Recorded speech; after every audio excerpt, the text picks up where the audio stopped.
Start the recording now. All right. I'll see you I was guys. gonna I'll let you suggest, go. why don't you just have us All vote? right, It'll it was take great to see you, 30 May. I'm seconds. glad you could pop in. That's wonderful. All right. I'll try again. Okay, okay. good. We hope. Glad to see you. All right. Yeah. Bye-bye. Bye. All right, and Penny, just before you start, I'm going to ask Rose to introduce you. And before that, I'm just going to remind anyone else that just came in. We had a scheduling snafu, and so we're flipping our meeting today, and we're going to have our speaker give her presentation first, and then we will be having our business meeting, which is important. We have some stuff we got to do. Not a lot, but it's important. So please be sure and stay after Penny's presentation. We'll take a quick break, but I need you to come back so we can have the business meeting, okay? Rose, if you would introduce Penny, we'll get started. Yes, well, in a halcyon example of organization, I do not have Penny's intro ready to hand. So here is Penny Sansevieri, and she has lots of experience advising authors on marketing and other aspects of writing. Here you go, Penny. That's so great. You know what? Seriously, it's totally fine. So my business is Author Marketing Experts, and we do marketing and publicity for authors. We've been doing that for 21 years. I'm a little obsessed with Amazon. I have a book called How to Sell Books by the Truckload on Amazon, which, you know, it's a little bit of a hobby, which sounds very weird, but I'm a total nerd. The way that the session is designed is that we're going to talk through the various, we're going to start first with the why. So why do you care about, getting visibility on Amazon, which I realize sounds like an obvious question, but there's a little bit more kind of to that. And then I'm going to take you through that. And then we're going to talk about things like the Amazon relevancy score and why your book page is important and things like that. I created this presentation, and it's constantly being updated just because things are changing on Amazon all the time. But I created this presentation, or I started with my Amazon obsession about 5 or 6 years ago. And I have spent a lot of time on Amazon trying to kind of figure stuff out. One of the things that we know is that Jeff Bezos was an early investor in Google. So a lot of what you see and some of the examples that I give you, I will cite, Google search, and I'll give you some specifics in terms of why I'm doing that. So one of the biggest mistakes that authors make is trying to find readers, right? That is not a good way to market. It's certainly not how Amazon works. And it's not a good way to spend your time, frankly, because it's really about having readers find you. And that's somewhat of the backdrop of this whole presentation. Thinking about where readers find your genre is step one in your marketing. And we oftentimes get confused. And I find this particular in genre fiction, and as well, sorry. He has some input. Let me open this door.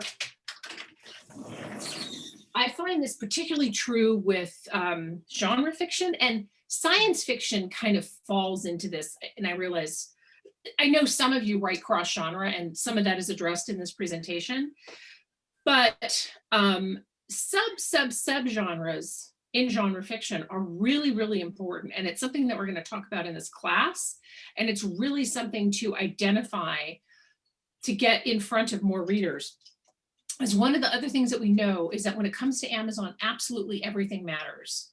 And by everything, I mean everything. Your Amazon book page, your Amazon ads, if you're doing them, right? Your keywords, your categories, everything. And to kind of go back to Google. So if you have a website, which I'm assuming most of you do, and if you worked with somebody, your web person probably said to you at some point, or your designer probably said to you at some point, what keywords do you want? What are you going to have a blog? And he or she's asked you a whole bunch of questions related to visibility on Google, okay? What we know from what we know from Amazon is that it works much the same way. So Google optimization, keywords, image alt tags, which are essentially titling your images, blog posts, and whether or not your website is attractive, which I know sounds super shallow, but that is one area that Google does rank you. The same thing is very true for Amazon. So book cover, right? And you start to see sort of a correlation, right? So an attractive website, an attractive book cover, because obviously it'll get people to buy, right? Your book description matters, your Amazon book page matters, other books in your series, the reviews that you have, and your Amazon ads. Absolutely everything matters, right? When we optimize our website, so we don't run any Google ads, we used to, but it's very costly to do. But we spend a whole lot of time on our website making sure that everything is, you know, optimized and keywords and all this other stuff.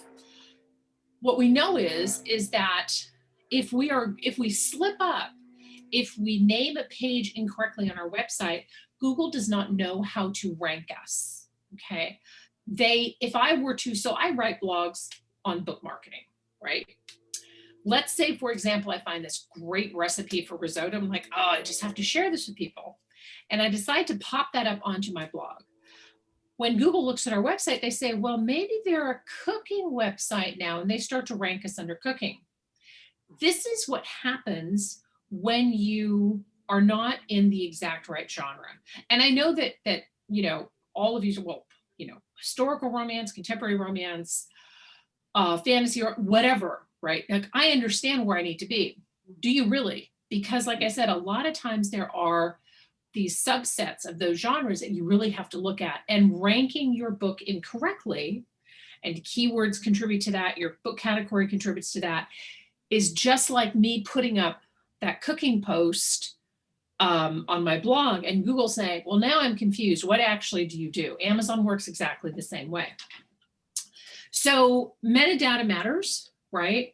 Keywords associated with your book, book categories, your Amazon ads, and other books that are tied to your account, okay? And this also goes to your relevancy score, which we'll talk about a little bit later. So algorithms is this really funny word. It's like everybody says it, but nobody really explains it. But the algorithm is how, it's an internal mechanism that tells Amazon where you belong, right? And your metadata, which is another term that people like to kind of throw out, is different depending on the site that you're on, right? So iTunes, your metadata is going to be different. On Nook, your metadata is going to be different, etc. For Amazon, your metadata is the categories, the keywords, and the algorithms look at your search terms, the reviews, the pricing of your book page, and your categories. Now, when I'm doing any kind of Amazon research for when we do Amazon optimizations for our clients, I always like to go onto the Kindle side of the Amazon store, because the Kindle side tends to be heavier. And by heavier, I mean there are more books, right? So you're going to have more results to weed through, yes, but the accuracy is going to be greater because it's a higher number of books. So I don't know how many of you, by the way, I have the chat box up, just so you know. If I'm going too fast, if you have a question, I try to save questions for the end, but sometimes something can be addressed during the presentation. Feel free to pop that up. I'm curious, if you don't mind putting it in the chat, how many of you have taken the time to add some really creative keywords to the back end of Amazon or wherever you have access to your books? If you want to pop that in the chat, I can kind of ferret through those responses. So I like to start on the Kindle side, as I mentioned, and how you get there is you just go to Amazon.com, highlight the Kindle store, and then click on that little orange button. Don't put anything in the search bar, because essentially Amazon is divided up into different I guess, websites, portals, whatever you want to call it. And the results that you get on the print book side or in books overall will vary from the Kindle store. So click Kindle and just, click go or press that orange button and it'll take you to the Kindle side of the store. Now, most of us don't go into publishing knowing exactly what our keywords are, right? And there's a lot of keyword programs out there and they seem really easy. Let me tell you what the difference is between a program that can do it for you and what I'm suggesting here, or what we use internally in our company. So the programs are really, they are to some degree algorithm based, but it's not the consumer algorithm. So the difference between a program and what we do is we're really looking for consumer, and this process that I'm going to show you is looking really for consumer trends as opposed to just popular keywords. Because as you'll see, and you've probably seen this too, when you start to type in a keyword or a word into Amazon, it drops down this suggestion, right? This string of keyword suggestions. And what happens is that a lot of times we look at these and we think, oh, I'm just going to grab these keyword suggestions and that's going to be popular and that's what I'm going to go with. That's how the programs work. The programs that you purchase, that's how they work. They pick the popular search terms, but just because they are popular doesn't necessarily mean that they're selling. And I know that sounds a little bit confusing, but let me explain. So if I'm looking for a particular keyword, so this is a good place to start, right? These keywords are a good place to start. But what you're going to want to do is you're going to want to take a look at the supply and demand of these keywords. So supply and demand, it's a basic economic principle, right? You want to have very high demand for very little supply, which means that you will sell more in that category as opposed to, if you have high demand and a really high supply, the competition is extremely fierce, right? Which is why when somebody says to me, I have a science fiction book or I have a romance book, well, okay, let's get a little bit more specific, right? What are the elements of this book that make it, unique, or where does it actually fit? Because you'll do so much better that way. So I looked up romance and time travel, which you think of time travel being popular and the Outlander series and all of this, you think, oh, this is going to be great, right? There are approximately 8 million books on Amazon. I have a slide in here that says 7 million. Obviously, that's already out of date because there are 4,500 books published in the US every day, which sounds a bit staggering because it is. So when you look at this and you think romance and time travel, and you see where that purple arrow goes, it is 9,868. And that may seem like a high number. But again, when you consider 8 million books on Amazon, 8 million plus books on Amazon, that's actually not such a high number, right? So now the next thing I'm going to do, so now I found supply, right? So that's my supply number. I'm thinking for this popular genre, that's pretty darn good, okay? Next, I'm going to look for demand. I'm going to look at the sales ranks, okay? 323,384. That seems like it's a bit much, right?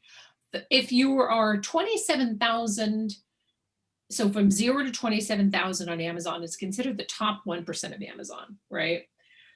If I'm in a really busy genre, right, which romance does tend to fall into, I'm probably going to grade on a curve a little bit. So I don't necessarily have to have something that's 27,000 below. I might go for 50,000 or 58,000 or something, just because I know that that genre is very, very, very busy, right? Mm-hmm. Would I like to have something that has a 4,000 sales rank? Absolutely. And if I see that, I will use those keywords, right? But again, you're gonna have to kind of balance it out. Now, let me explain to you why I did romance and time travel. So Google did a study a number of years ago and found that the more keywords that a consumer pops into their search bar, the closer they are to a buy. Amazon works the same way. In fact, that's one of the reasons when you are searching for something on Google, and let's say you're searching for a new car, and you're, if you go into Google and you type in hybrid, Google knows that you are maybe 10% ready to buy, right? But if you go into Google and you type in Toyota hybrid red, they know that you're about 90% ready to buy. And likely in the next 6 months, you're probably going to have a new car. And that's part of the reason why those creepy ads start to show up when you do that, right? You think, how did Facebook know that I was looking at, right? Facebook, Instagram, whatever, know that I was looking to buy a new car, because that's how they base all their ads, right? They're shooting for those multiple keywords. So when you're populating your keywords on Amazon, you don't want to use things like romance or mystery, or now you can use romance and suspense, right? But I always like to have a grouping of words, because a keyword string is really going to benefit you more to get you more visibility. But in this case, I'm a little disappointed with the way that these keywords are sort of showing up. So what I decided to do, because I really had a hard time kind of understanding why romance and time travel didn't do well, because it's such a popular market. So instead, I flipped the keywords, right? I did time travel and romance. So sometimes if you find something you think, this doesn't make any sense, why am I not getting better results from this keyword? Try flipping it, right? So I'm going to go down and I'm going to take a look at some of these books. I usually ignore the sponsored ones because those are Amazon ads. And I ignore any books that are free, because the sales rank will be wonky because the free sits on a different side of Amazon, right? So I'm going to click on one of these books, and I'm seeing a 12,000 sales rank. That's pretty darn good, right? 34,000 sales rank. Remember, we talked about how you might want to somewhat sort of grade on a curve. So that's also helpful. So I'm going to flip those keywords and use time travel and romance rather than romance and time travel. And I'm just taking a look at some of these questions. Add keywords. Okay.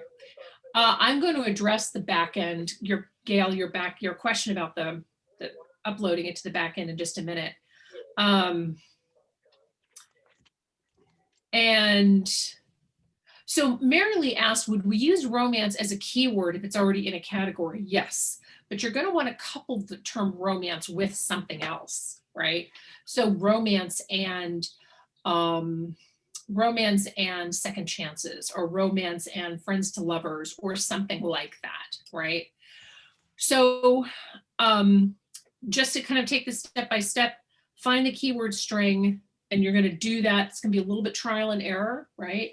And how I like to get started is I always just start with the genre, right? So if you have romance and suspense, or romance and secret baby, sometimes I will start with those elements, and I'll use the word and then kind of see what drops down into Amazon, and then go through the process that I just showed you and find those keywords. Now, I typically like to get 15 keyword strings, because you might want to flip them in and out of your dashboard.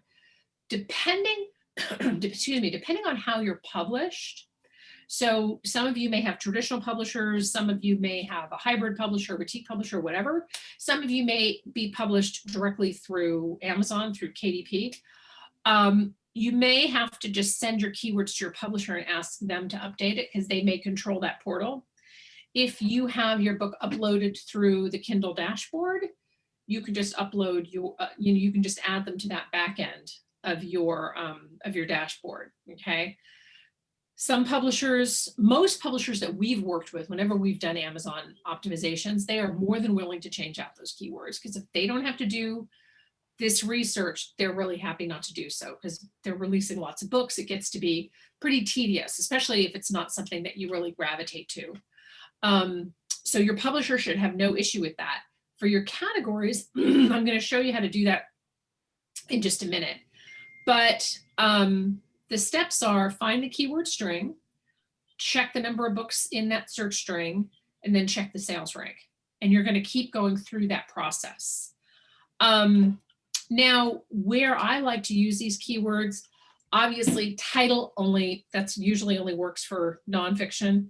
Subtitle, though, we've added, for a lot of our fiction authors, we've suggested that they add a subtitle that includes some of the keywords, right? Suspense thriller,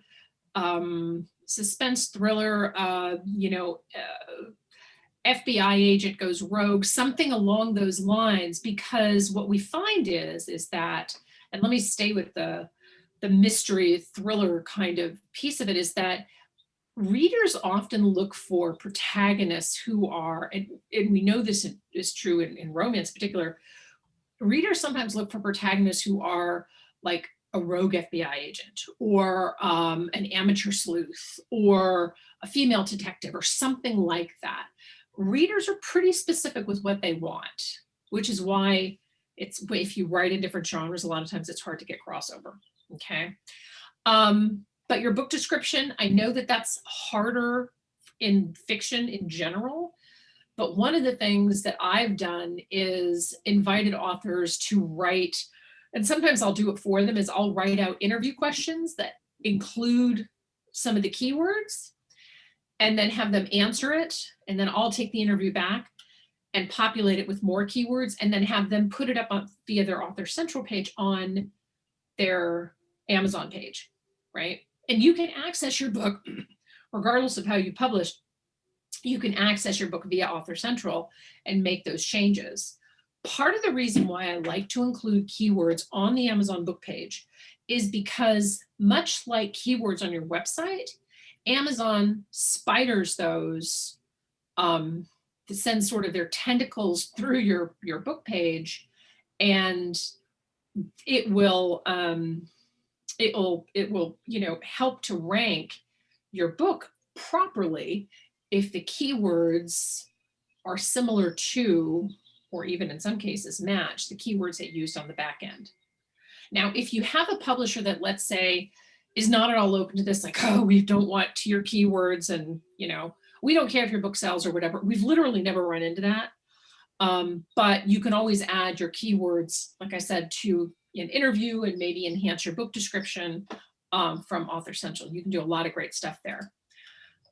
So Amazon categories, I am a huge fan of Amazon categories, but again, I like to go through the Kindle store because you can get more creative with your categories on the Kindle store. And when when you're on the Kindle side of Amazon, down the left-hand side, you see, as you see here, all of these different categories. Many of them have pretty extensive drop downs, right? So if I click on, if I click on romance, if I click on, if I click on mystery, if I click on thriller, whatever, you can keep going down and down and down, sort of the rabbit hole of categories. Now, I like to, so when you publish a book, regardless of how you publish it, usually you're only allowed to have 2 BISAC categories, which are the industry standard categories. If you experiment with using the Amazon category system, so the going onto the Kindle, you can have 10 or more. So I have 20 for my Amazon book that I showed y'all. I have 20 for that book. The reason that I like to have lots and lots of categories is because I like to make sure that my book is in as many places as is appropriate. And I just want to show you, so I'm just going to, let me pause this, and I want to show you what I'm talking about on Amazon, so you kind of have a sense of this. It's a little bit harder to do this in a slide, frankly. So I'm gonna just kind of give you, so I'm gonna head over to the Kindle store. Kindle. Oh my gosh, so many choices, Amazon. What are you doing to me? All right, so I'm gonna go over to the Kindle store, and I'm going to Kindle eBooks. And now I am going to go to romance. Now, one of the interesting things about this process is that, so you see down here, these are all subgenres, right? Amazon does change these. So I know holiday romance wasn't always in here, and they added it, I think, Q4 of last year. I'm sorry, of 2019. And that's a really, that's a really nice one to, to use it with, right? Now, one of the things that I also like to do is I like to use these refined by themes as sort of subcategories. So one of the things that I'll do, so if I'm sitting in a market like contemporary, which is super busy, and I want my author to get some really good ranking, is I'll also use these subgenres. So let's say I have firefighters in my contemporary, right? So now I'm dropping down to firefighters, right? And let's say I have, it's a love triangle, okay? This is now considered, this is also considered a great covers, by the way, I like these covers. This is considered a niche category on Amazon, but it's not necessarily so niche because it's pretty darn popular, right? So what I do is I'll copy this, and I like to start a Word doc. Let me just pull this over. And I just paste it here, right? And then I'll do that for 10 categories, right? You don't necessarily always have to use these refined bys, right? You can, let me just exit out of those. Let me just go back to the Kindle store. And you can, let's see here. So I am going to go back down to romance. And let me go to mystery and suspense has a drop down. So they also have alpha males, but you might just decide to stay with mystery and suspense romance, because if you can have 10 or more categories, yes, it's great to go, to kind of burrow down and go niche, but you can also just stay with mystery and suspense. So I'm going to copy this.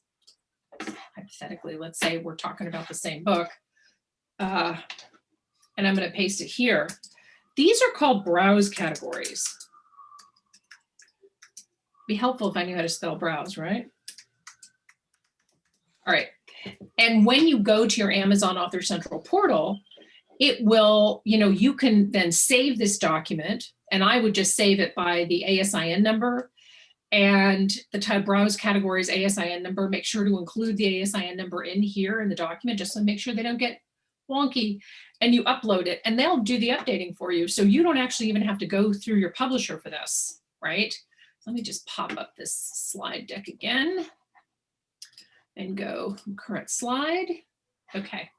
So that is, so that's the category piece of it. And it's really very easy. It's very easy to do. Again, you just have to spend a little bit of time with it, because unlike the keywords, the keywords are going to probably take you the most of your time. But the the categories, if you pick 10 of them, again, just make sure that you're sitting under the right sort of umbrella. Okay. So let me go over to, all right.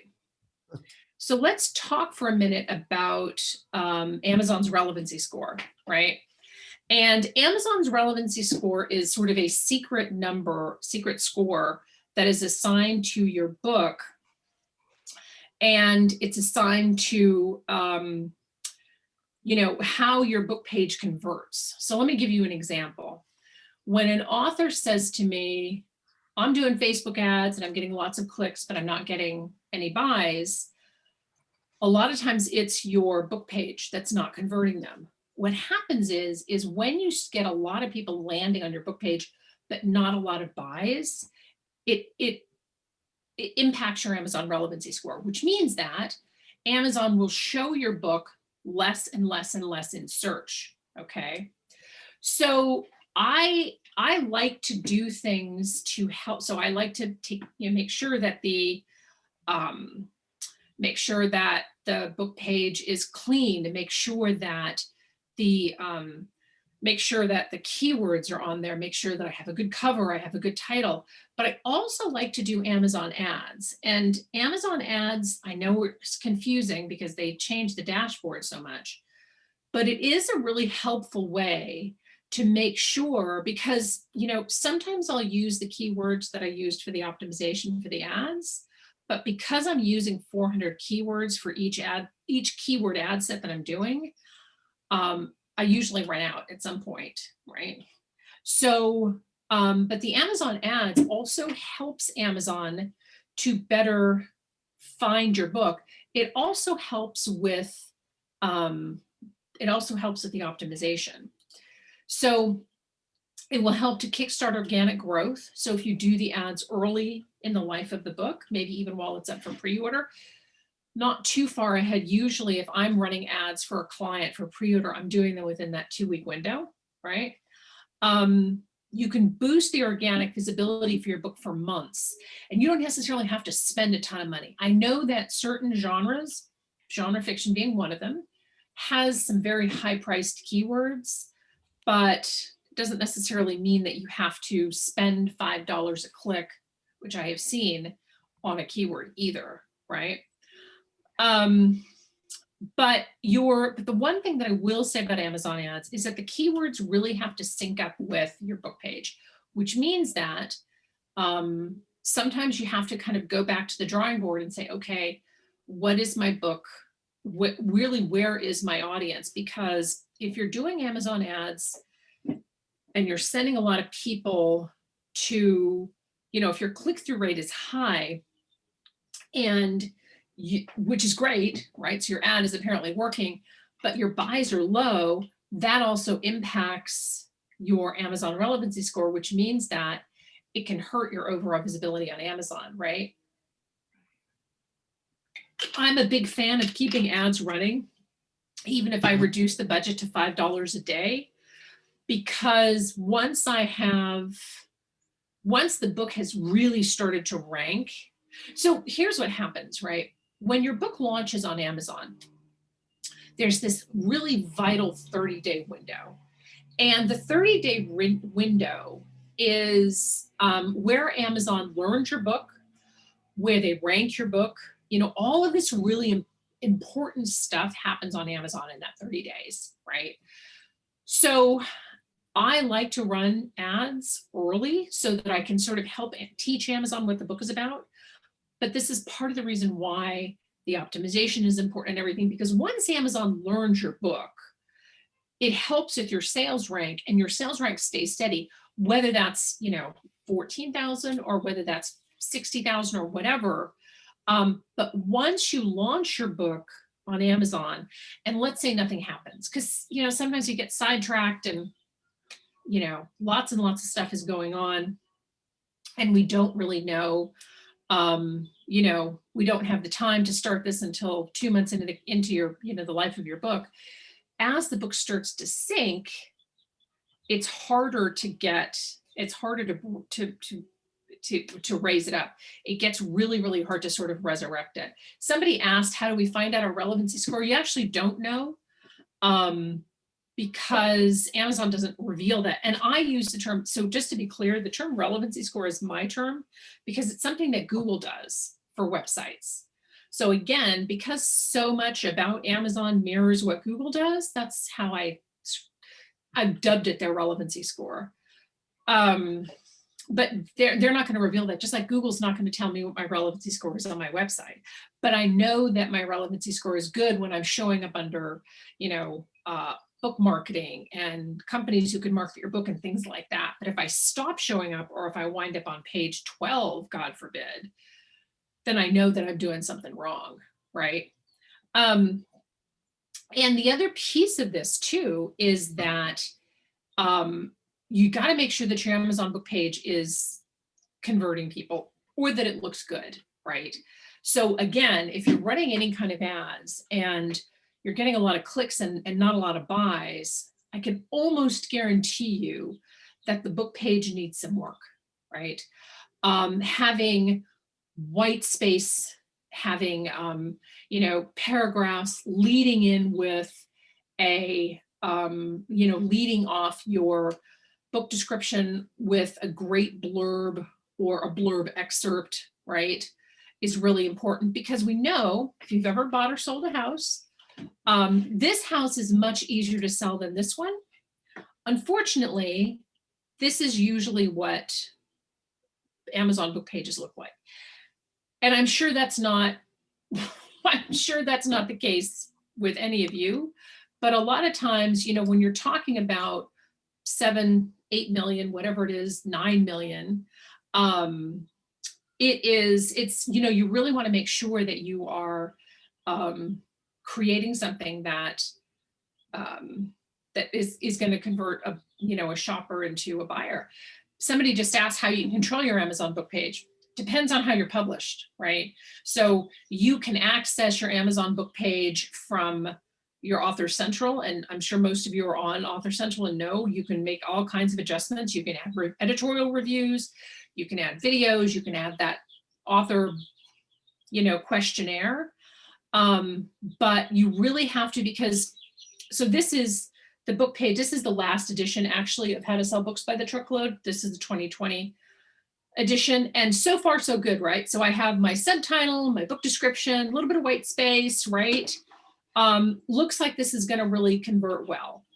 The problem is that as you start to scroll down the page, you have Amazon's trying to push other books, and then they're trying to push video, and that gets to be challenging, right? Because you have to sort of compete with that.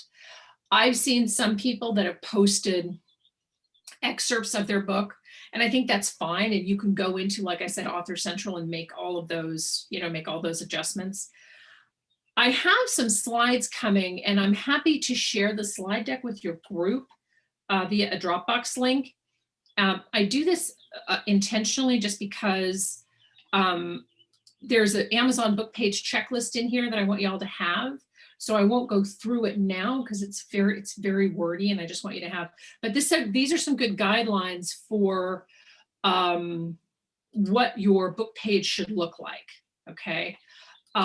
Adding your author interview, 5 things about me that you didn't know, adding them to your book description as appropriate will help not just with your optimization, but again, just to kind of build out your Amazon book page a little bit, okay? And I've also included, here's an example of the interview that I mentioned. So and I included some keywords in there. This is, Amazon Author Central has just changed. So let me actually go into Amazon Author Central right now and show you, because somebody asked about that on the chat. So it's actually, so y'all probably know this, but anyway, yeah, Amazon Author Central has changed, and they are, so I'm just going to go into my account. So this is the Author Central page, and if you go into View All Books, and I'm going to go here to my latest book, I'm going to go, let's say, to the Kindle edition, edit book details. Here's now where you can add all kinds of really fun stuff, right? From the inside flap, from the back cover, I decided to include other books that I have out about the author. So you can really sort of pepper this with lots and lots and lots of content, right? If you want to update, because I saw that question a couple of times, if you want to update your book categories, just click on Help and click on Books. Pretty much any place will get you to blah, blah, blah, update book information.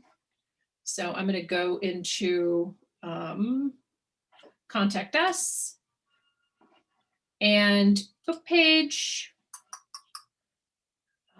information, send us an email. And then all you do is you just attach that book file. And this is how you can get a lot of stuff done with your book on Amazon, even if you can't access it, right? So I love to use Author Central. And like I said, they've changed it. And it's actually, the changes have been really, really, really good. So let me just see where, so Ruth asked, what's the difference between Author Central and the KDP bookshelf? So KDP is where, so KDP, you also add your book description to KDP. And that's fine, but I also like to go into Author Central and add different like editorial reviews and things like that. But you can also enhance your book description from, from there too. Let's see, what other questions do we have before we move on? So one other thing that I wanted to mention to you, which I think is really important, and then we'll open it up for some more questions too, is the problem of vanishing reviews on Amazon. And again, I'm always hesitant when I present to a romance group in particular, because y'all are pretty savvy, and I'm just saying that because I'm presenting. I mean, this is like the romance conferences and whatnot. There's some really, really, really great information, some really smart people there. But if you have, had the problem of reviews getting pulled on Amazon, sometimes it's to do with the reviewer. So in some cases, reviewers get dinged for violating Amazon's terms of service, but other times it's in the URL. So let me show you something, and this is a little extreme, but I want to show you this URL.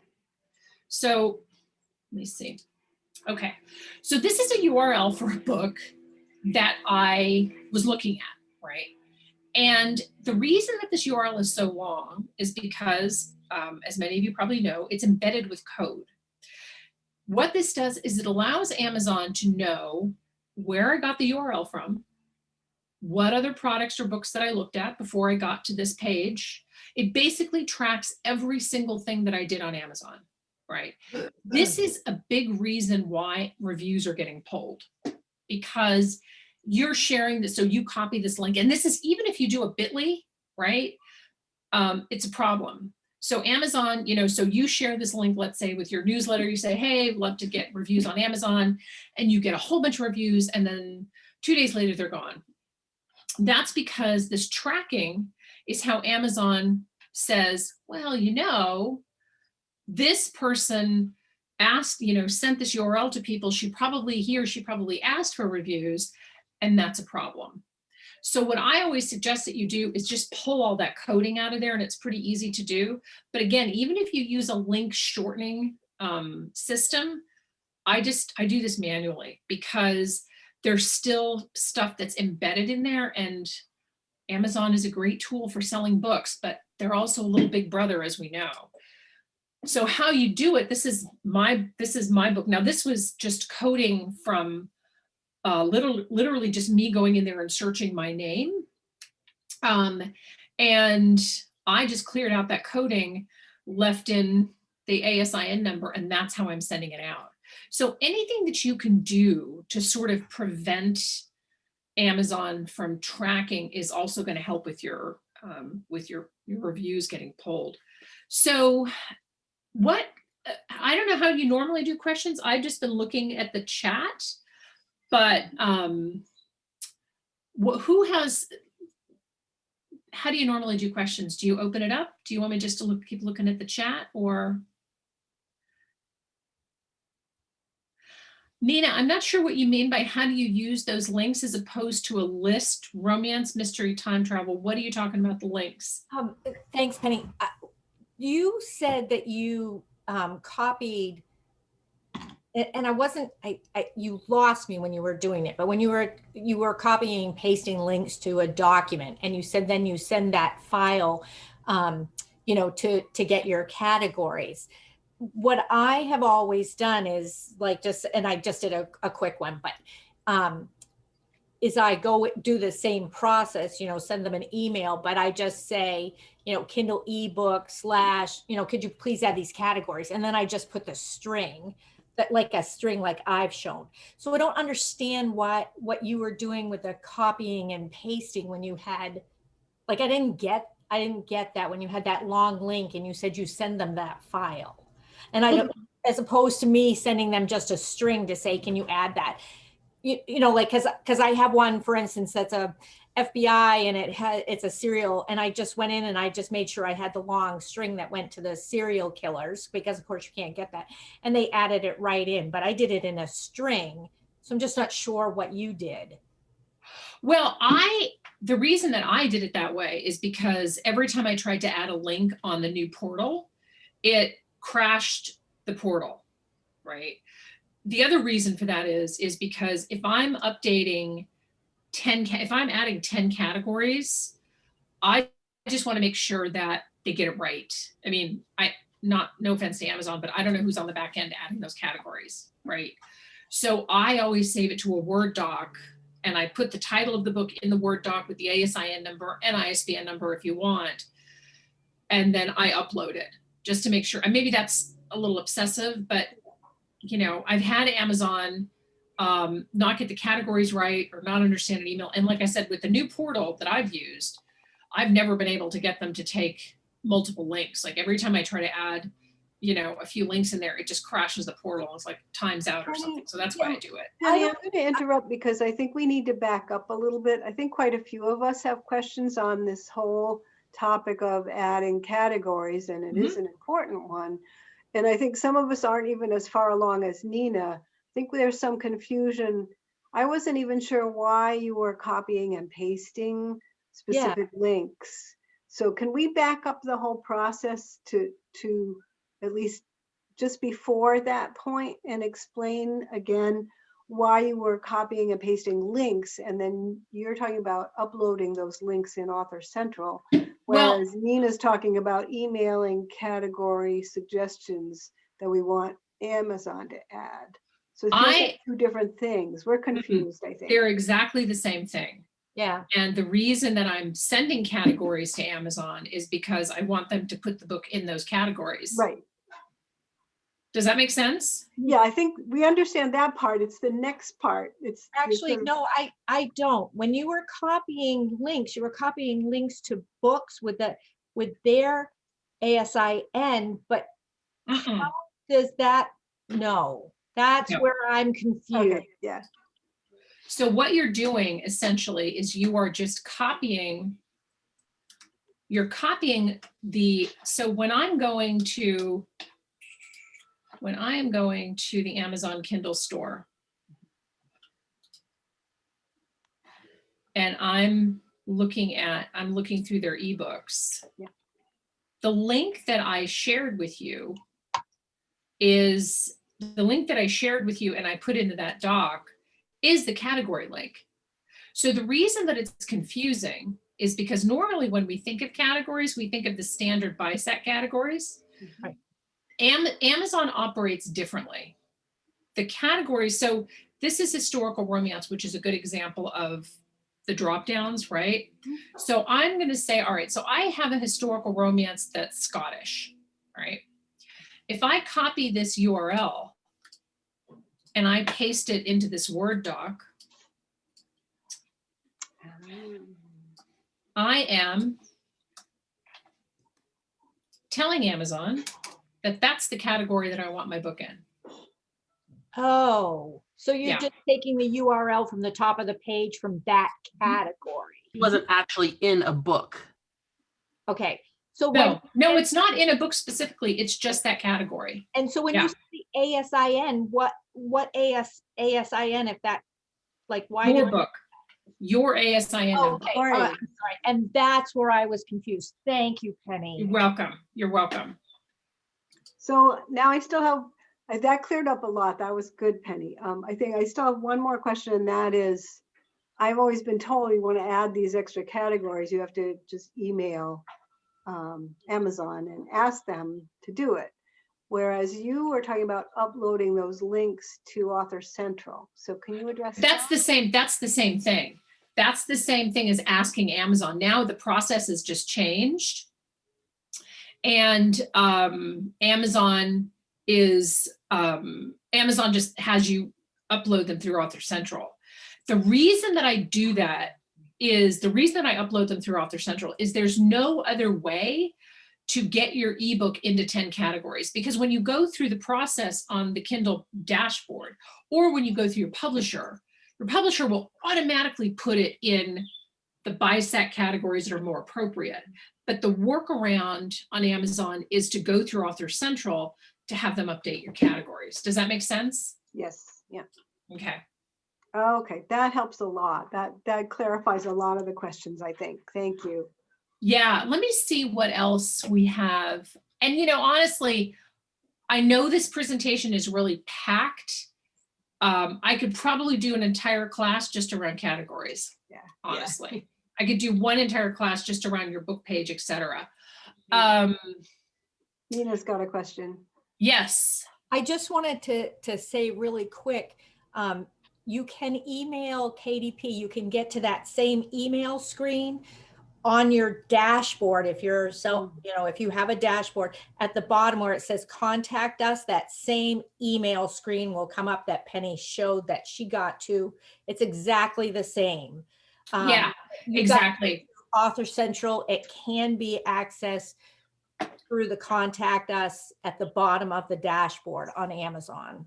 Part of the reason, you're absolutely right. Part of the reason why I don't show that on these classes is because I never know how everybody's been published. Right. So if you're not on KDP, you're going to look at me and say, well, I don't even know what KDP means because you've never published that way. So that's part of the reason why. But no, you're absolutely right. You can do a lot through KDP as well. And Amazon, is really surprisingly helpful. Like they're really, but if you ever get into a sticky situation, I will say this, you have to be persistent, and sometimes you just have to have them call you to try and explain it. But I always do the categories. I always email them the categories because I never trust that if I'm on the phone with them, that they're going to get it right. And that's just the obsessive side. I think that makes a lot of sense. Mary Lee has her hand up.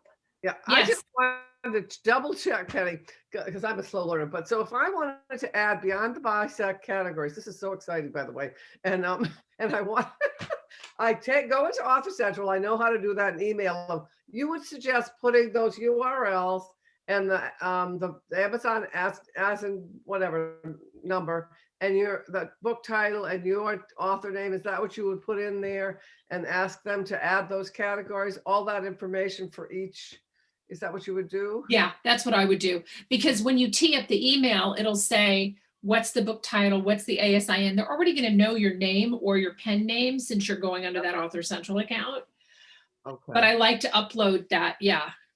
And then for each, you just be able to then list the URLs for all of those different categories. Yeah. Okay, perfect. Yeah. Thank you. Yeah. You're very welcome. And I wanted to mention, and I'm happy to take more questions, but I wanted to mention, since we got this, since I got the time messed up, which was clearly on my mistake, I want to invite all of you to our Master Amazon video tutorial, which literally breaks down every single piece and for free, every single piece of this session, so that you can dig into it a little bit more, because y'all have been great. And I realized that I screwed up your meeting because we misunderstood it. So Rose, if you can reach out to me and send me, whoever's interested, however we want to do it, and send me everybody's emails, because we do have to invite people individually because it's usually a paid system. Yeah.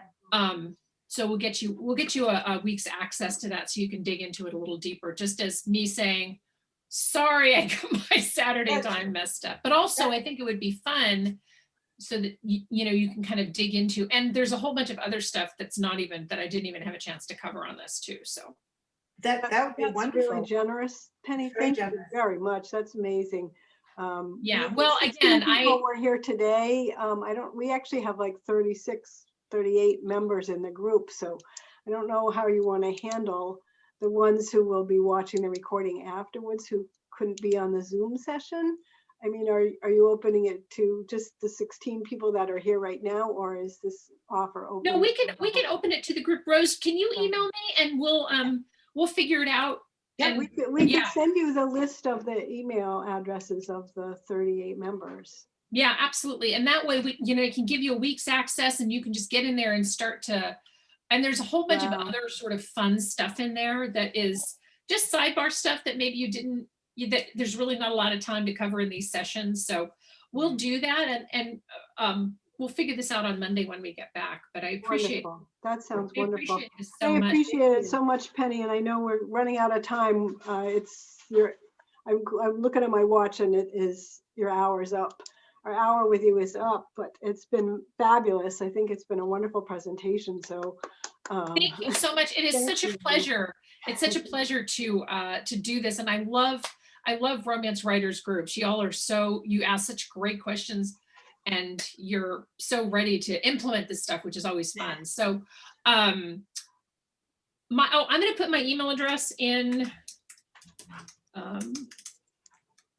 the chat, Okay. so you can reach out to me.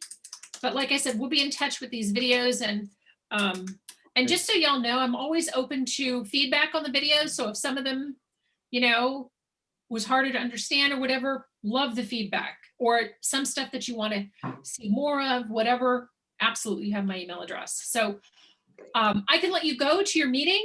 Okay. Thank you all so much. Have a really great Saturday and stay safe, and yay. Good luck, and I hope your dog will be all right. Hey, oh no, he's fine. He's just going back for a checkup, but That's good. All right. Well, thank you Thank you again all so so much. much. Penny. Nice meeting you. Take care. bye. Bye. Okay, everybody.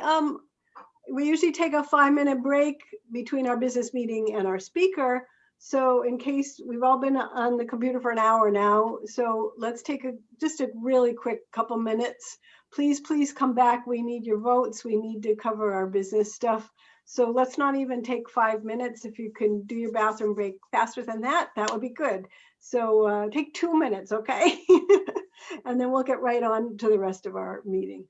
And I'm going to stop the recording, and then I'll turn it back on. So we don't have Well, 2 minutes of dead time. So I hold feel on better one that the second. mistake wasn't mine. I thought that the meeting was at 12:30, so I was No, I jumped some of off. you came in a few minutes Oh. late, and what we explained at the beginning, Nina, was that there was a mix-up in the scheduling, and Penny had an appointment with her vet.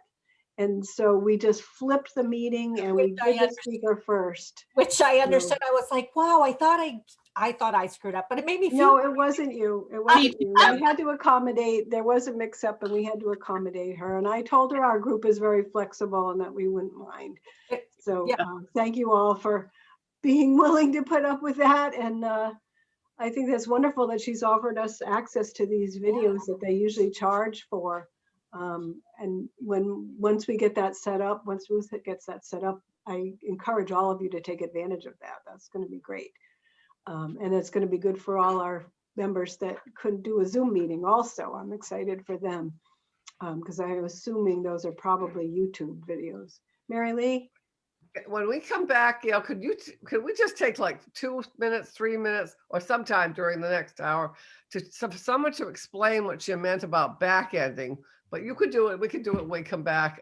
I just didn't Okay, get yeah, that. let's, and I know we have some people that can't stay for the whole second half of the meeting, so maybe we can do that kind of at the end. Those of us that can stay, we can talk. And then the nominating committee that hasn't been voted on yet, but once they are, had also asked me if we could do a breakout room or just maybe we'll just stay at the end if that's okay. We can talk about that. Yeah. So yeah, everybody take 2 minutes right now. And then we'll come right back. I'm going to turn off the recording for temporarily. Well, maybe no, I'm not sure if I was going to turn it into a separate recording, so I think I'll let it go.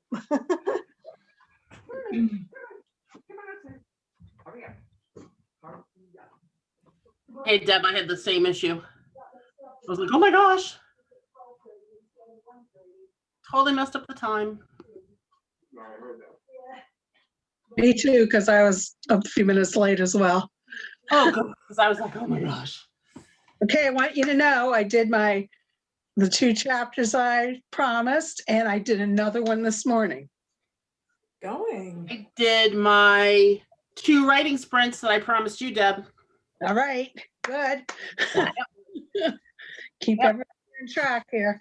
I will tell you that I did them this morning, which is what I told you would probably happen. I know, I actually did a whole chapter this morning because I actually slept and got up on time. Good So for you. it's exciting. Okay, going to grab my tea now. Michelle, Yes, ma'am. I am fascinated by your picture wheel in back of you. Those are all my book covers. If I can get you. I thought that's what they were. I love Not all it. of them, but most of them. Let me see if I can get it over there and get light on it. Oh, isn't that cute? That is great. It's like a family picture thing that I found at a yard sale. Wow. Yeah. I really like that. That's Great. awesome. Me too. I just need to, have more. You'll have to hit more yard sales. Yeah, right.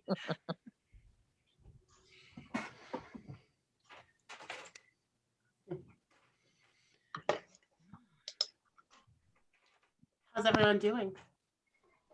Good. So totally Ruth, that looked like an unrelated to average. writing. You're like, Judy. Totally unrelated to writing. I have a new baby fig tree that arrived this morning. Oh, Has congratulations. 3 Very leaves cool. on it. Mhm. What's excited? 2 years and I'll have figs. Are you going to name it? I will think about it. Yes, although maybe not. My peach tree is absolutely full of blossoms. Absolutely just covered with them. So I may get 4 or 5 peaches this year. I don't know. It depends. Judy, do you put your fig tree in the ground or in a pot? No, I will put it in the ground. They're fine here because it's not, it gets below freezing, but it doesn't get bitter cold. We have a large Italian community here in Westerly, and their fig trees are in pots, and every year they wrap them in burlap and then unwrap them in the spring. Yeah, I don't think they do that here because, I mean, I'm in Albuquerque. I don't know Yeah. if everybody knows that or not. I'm in Albuquerque and figs do really well here. So I think you just stick them in the ground. Good. Worth a try. Didn't cost me much. And you can put them in pots, but I'm not gonna, since the peach tree survives, I think I'm gonna just let the fig do its thing too. I have a little orchard in my front yard. I have a friend in New Jersey whose tree is planted in the ground. She gets a lot of figs.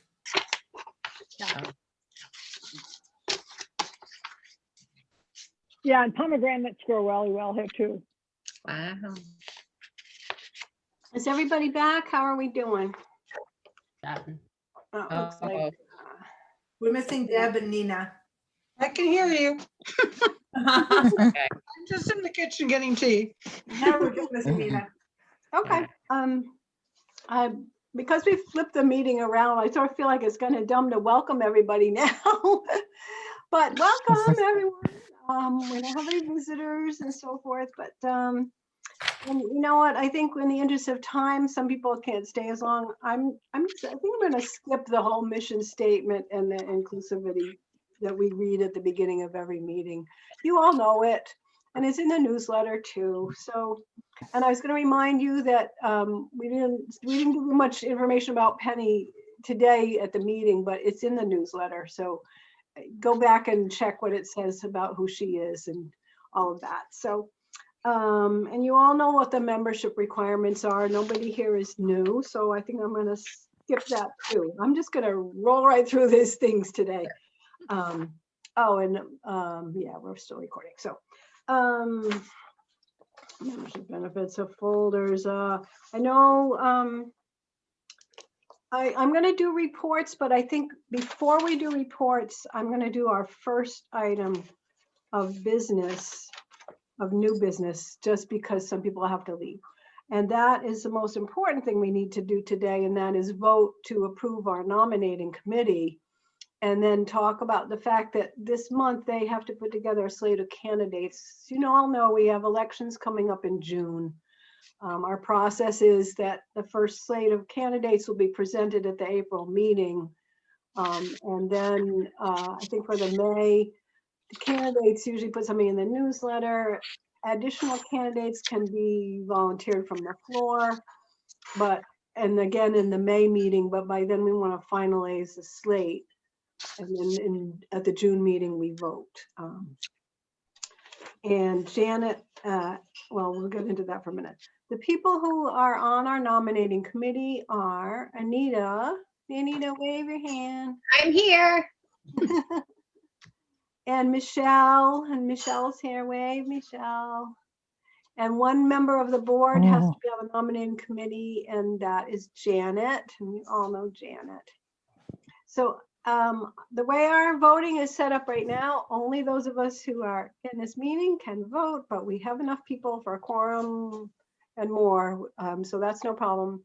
And I'm just going to offer the slate as a one vote item. All three people on the slate, a yes or no, and I'm going to ask for a show of hands because we're doing this via Zoom and it's the easiest way to do it. So if you are in favor of these three people and approve them for the nominating committee, please raise your hand. Actually, I'm not supposed to vote. It looks pretty unanimous to me. I would say we just voted to approve our nominating committee. Thank you very much, everybody. That is done. Boom. Okay, Thank you. you guys are now have your work to do. And Janet asked me to mention how I felt about running again for president. And I'm going to be very upfront with all of you. I sent the committee my thoughts actually last night. I have already served as president and acting president for over a year. By June, I will have been serving in the office for essentially a year and a half. We're having normal elections. The last time we had elections, it was a special election. It was March. It was because our board members had resigned and so forth. But in June, we're having normal elections for normal terms, and our terms of office are 2 years. So if I run for president in June and add 2 more years onto the year and a half I will have already served, you guys will be stuck with me for, that's an awful lot of time, almost 2 terms in a row without having actually been elected the first time. So you see where I'm going with this.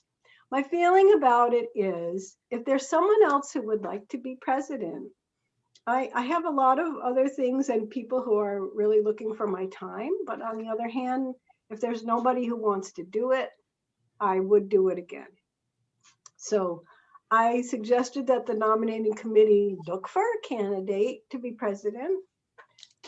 But this way they know they have a backup. They have a backup candidate. They're not, if they can't find anyone else willing to do it, they aren't stuck. I would do it in a pinch. So, you know, I've been in this group since 1991, I think, and I love this group. And this is the first time I've ever actually served as an officer of the board because life and jobs and, you know, for all those years. So I have been really grateful to have this time to serve and to step in at a time when it was really needed. It's been a really challenging year. But hopefully the years coming up ahead of us will be more normal. I really don't know if we'll be able to meet in person by June when we're having elections, but I think surely by September when we start our next program year, we'll be able to go back to in-person meetings, but we will make sure, because we have more long distance members now than ever, that all of our in-person meetings will also be held electronically via Zoom or something so that everyone can continue to participate. That's important. But there we have, and I said, you know, we have 16 people at the meeting earlier, and that's not even quite half of our members. So a lot of our members aren't doing Zoom, aren't having the benefit of being able to meet. And we know so much of the benefit of a group like ours is the energy that we share when we get together.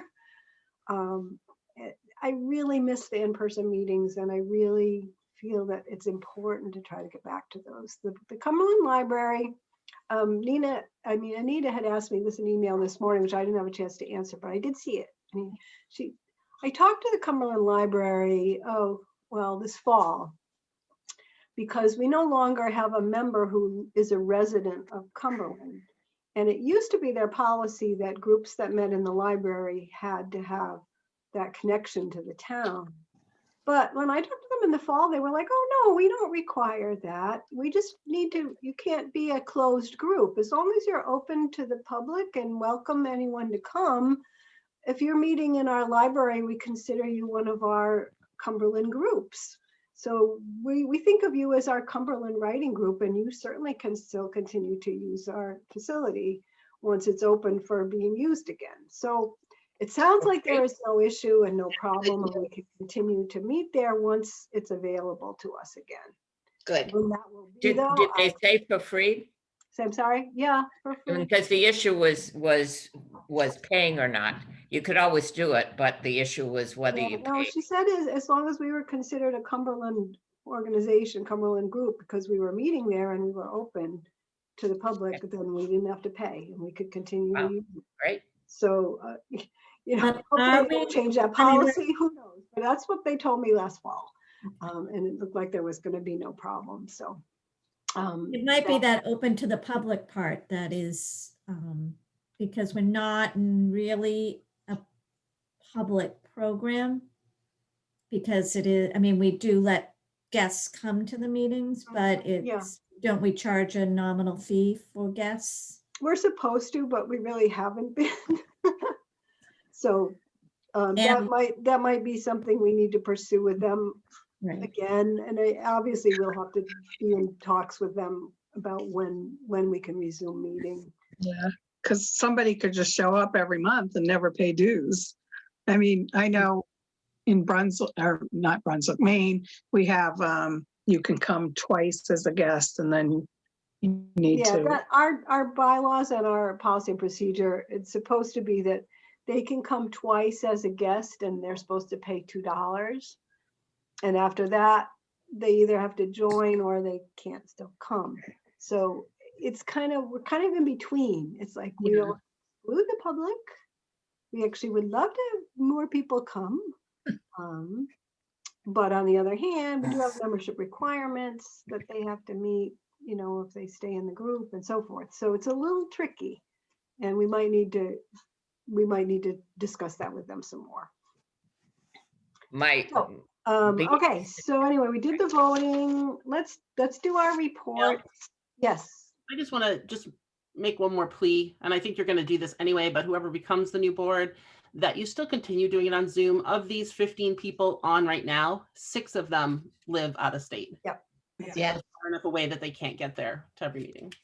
Yeah, well, and if you look at the changes we're making in the bylaws, the main points are about the way we vote, but we're also updating a lot of the language, and the board is also updating the policy and procedures manual, which you guys don't have to vote on, but the board has to vote to approve it. And we've been working on that document as well to just reflect and to broaden the way we do things and to show how much we're using electronics and the internet now for things. So that's going to be important. Okay, so yeah, think about if you'd like to serve on the board, and if the nominating committee contacts you, be nice.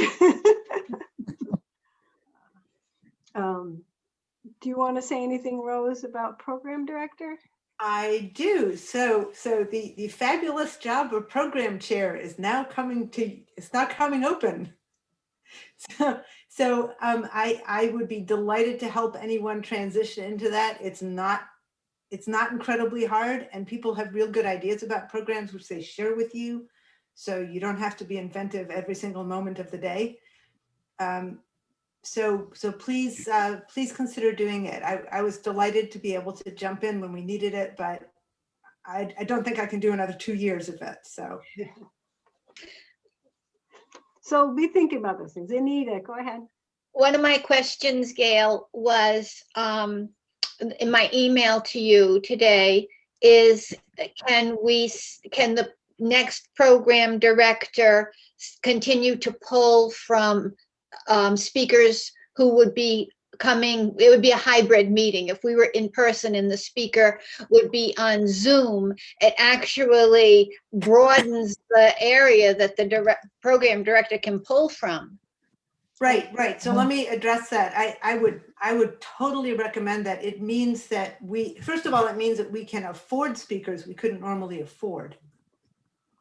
Right. So somebody like Penny, I mean, you know, she's spoken to RWA.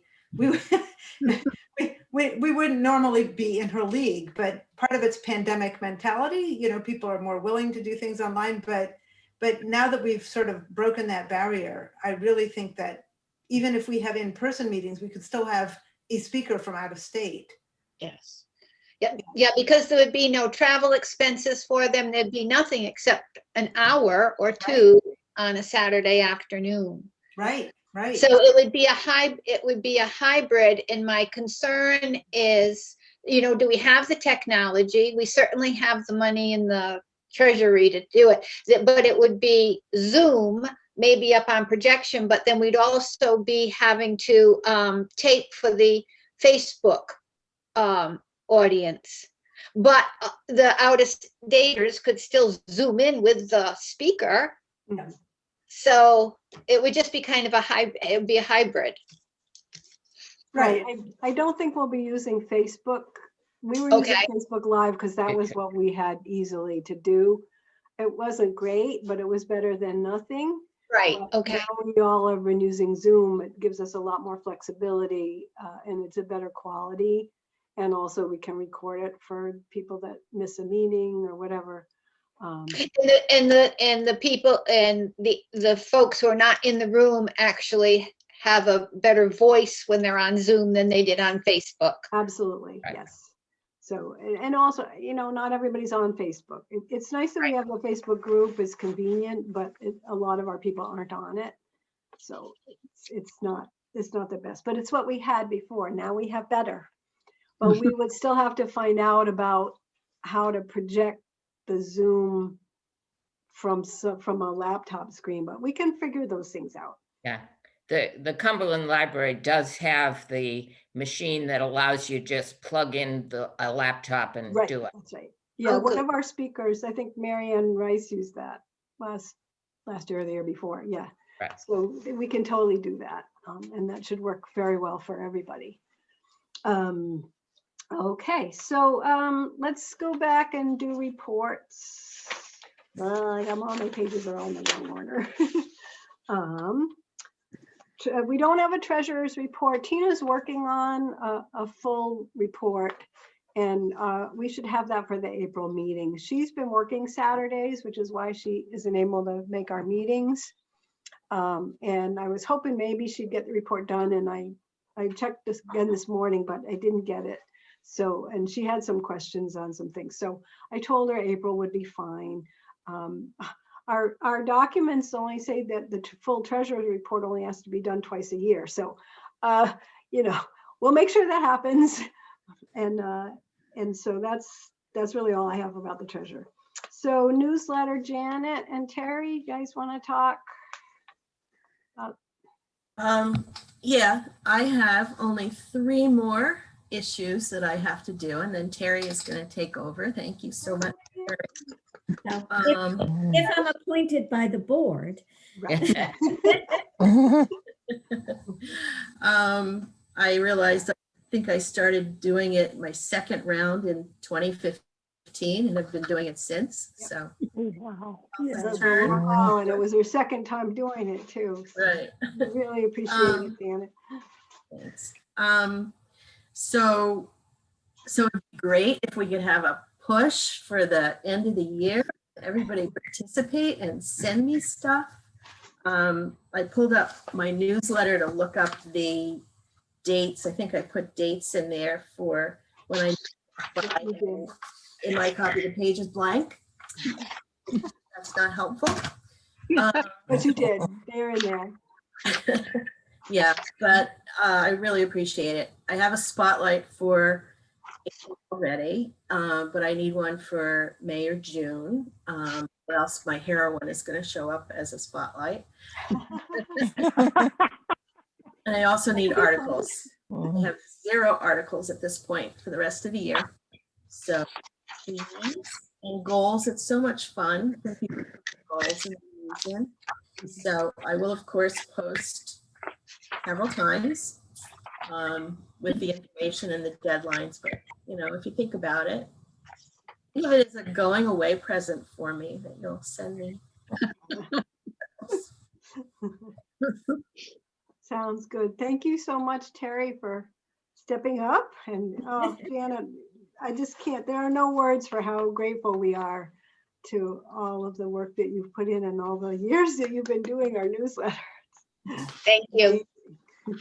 Big shoes to fill, but Janet said she'll help me transition. It's good. Sounds good. Rose, you want to talk about upcoming programs? Well, I have a couple months left.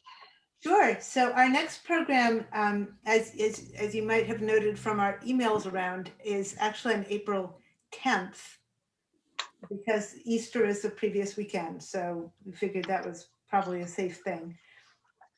And who we have for that program is a local comedian named Allison O'Donnell. She's written a book called Stupid Cupid, A Survivor's Guide to Online Dating. And I thought this would be useful for us because many of us use online dating in our novels. and so she has lots of humorous anecdotes, useful advice, biting humor, what she calls her self-help comedy of errors. So with each of her tales, she illustrates new and different painful lessons that she learned along the way. And it's filled with advice on how to identify scams and how to write a great ad for yourself and how to read into an ad, and even thoughts on marriage and happiness. So that's Allison O'Donnell. Sounds fun. It does. That sounds fun. Excellent.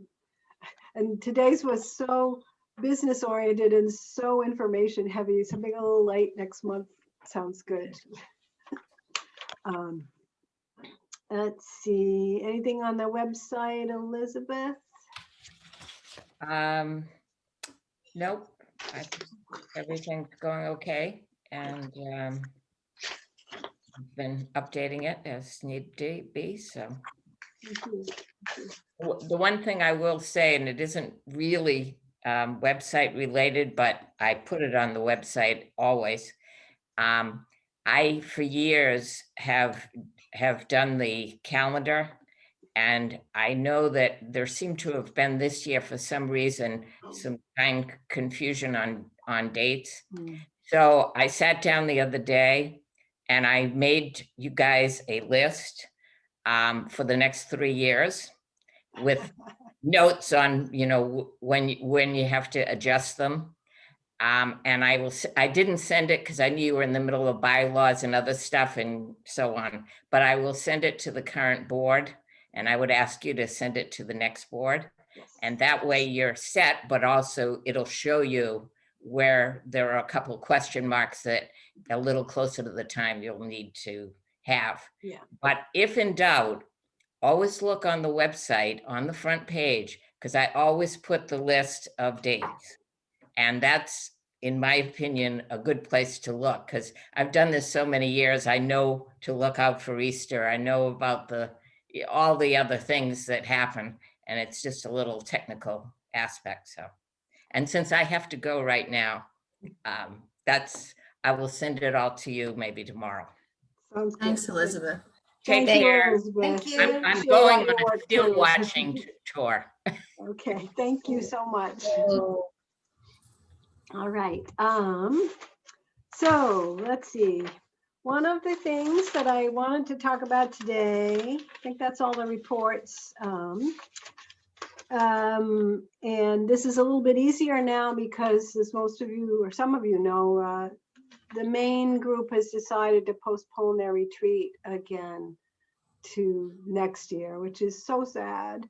We're disappointed, but on the other hand, May is only 2 months away, and I think it probably is the right decision. I don't think we're really ready for an in-person conference yet. So I think they were right. And I actually was a little bit relieved when they made that decision because I was a little worried about what to do. Anyway, But last year we used May as a write-in month. So my question is, do we want to do that again? I think most of us that did the write-in found it really very helpful, and we were very productive, and it worked well. So let's just see, show of hands. You guys want to do a May write-in again? And yeah, it looks like everybody's in favor of that. So Can I ask what it is, Gail? I'm sorry, what we did, it was very loosely organized. It was just the month of May was going to be a write-in, and each person could set their own goals. So it wasn't like New Jersey, where New Jersey says 30,000 words is the goal, like for everyone that does it. We, being the Rhode Island group, and this is the way we are, we were like, no, we're going to let each person choose what their goal is. It either might be a certain number of words, or a daily goal, or it's whatever works for them, but it still gave us a little community. And we have a separate discussion loop that the write-in people used, and we left that so we could use it again. And people could report in or not report in, or some people reported in occasionally, and some people reported in every day. And it's all entirely up to you how you want to use it, but it still designates the month of May for that intense, dedicate yourself to writing for that month. And we all found it really helpful. Yeah. On the New Jersey Loop, they do a 30K goal, but people can set their own. So like my first 2 years, I set 10K and 15K. And they also do, you can edit. So if you edit 6,000 words, you divide it by 3, and you can then get credit for 2,000 words. Oh, that's a cool formula. I never heard that. I always wondered, because I often do a lot of editing, and then I look back and I was like, well, how many words did I just change? I have no idea. So really it's pretty loosey-goosey, even though it's called the 30K, but people can do what they want. Yeah. Nina, go ahead. I was gonna, do you still, on the regular meeting, that meeting Saturday, do you get together to touch base, or it's just the whole, like there's no Zoom meeting that month? No, there's still a meeting, because not everybody participates in the write-in. Okay. So there's still a regular meeting that first Saturday in May. Right. And the communication during that month is really largely by email. Yeah, we use that separate little discussion loop for our reporting and our discussion. That way we don't impinge on the people that aren't participating in the write-in. They don't necessarily want to know how many words we wrote that day. Because they might feel really bad because they haven't written that day. We're not trying to make them feel guilty because they're not participating in the write-in, but I mean, well, really. But anyway, okay, awesome. So we will put that in the newsletter. We will let people know next month too that we are going to do write-in again for May. So I think that's great. Let's see, we did that. Just a reminder that Janet sent all of you the bylaws revisions, and that is something that the members all have to vote to approve the revisions. I took pity, it's only a 6-page document, but I took pity on you and I sent you a 1-page summary of what the changes are in case you don't really want to read the whole thing. But you have the whole thing. So if you have questions about anything on that summary, you can actually look in and see the actual wording and the actual changes that we're proposing. And we will be voting on that next month at that April 10 meeting. And hopefully it passes, because if it doesn't, and we have to make some more changes, then it needs a whole nother 30-day review period. And the point of it really is to get the voting regulations changed in time for June. So not telling you how to vote, but just suggesting, I'm hinting that it would be good to pass it. There is one thing you may have questions about in there. The only other thing that is a major change that we're proposing in the bylaws is the board had been discussing, it sometimes bothers me that I have to take all the minutes for the meetings. It's kind of hard to be writing minutes for the meetings at the same time you're running the meeting, and we've never had a secretary for this group. And I don't think it's ever been a big enough job, but also our treasurer is the one who has to keep track of membership and who's meeting their requirements and all of those kinds of things on top of being the treasurer. And it occurred to me that, you know, what if we wanted to create another board position and have 5 people on the board?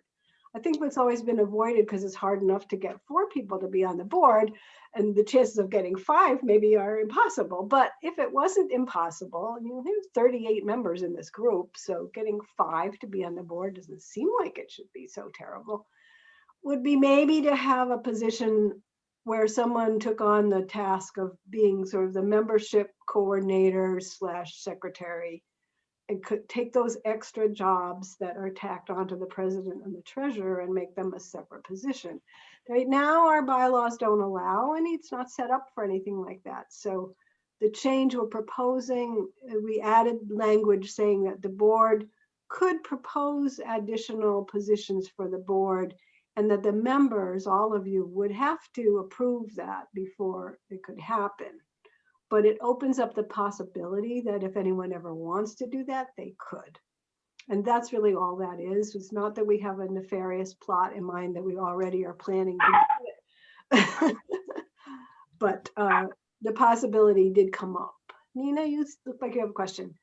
I was just going to throw out that Maine has a secretary whose sole responsibility it is to you know, take the minutes, and that person is a board member. But we have, I'm going to use ad hoc because I don't know how else to say it. Our membership person isn't part of the board, and they're just, they've been approved by the board, probably like your newsletter Your person. appointed person. Yeah, our newsletter person is a board member, but they are appointed. But you could appoint someone not on the board. That's right. We have a membership person, and I'll tell you, it has made a huge difference. I know that Elizabeth does all your, and she's great with it, you know, getting people onto the website and everything. Yeah. But our membership person coordinates all that so that they get all the information, and then they disseminate it to the people who need to have it. And they keep all, so we have one person who does it, and it's made a huge difference and welcomes the members and all of that. And they're not part of the board. And but it is a separate thing all in of itself with no other duties. So that I'm makes just a lot of sense, and that's a really good idea. That's a really good idea. Well, we'll take that under advisement. We're thinking about these things, and I do think that having somebody whose whole attention was focused on membership would be good, because right now the treasurer has to keep track when new members come in. They have to keep track of when their anniversary comes up in terms of whether they meet their requirements and so forth. And I think it can be hard to keep track of all of that. So it feels like it felt to me like it. Why have we never done this as a separate position? So just thinking. Anyway, but we can't do anything if we want to make that a board position. And sometimes, if not all the board members can be in attendance, 2 or 3 people don't really feel like a full board to me for making decisions. And also with 4, you could always vote on something and have a tie if you have 5 people.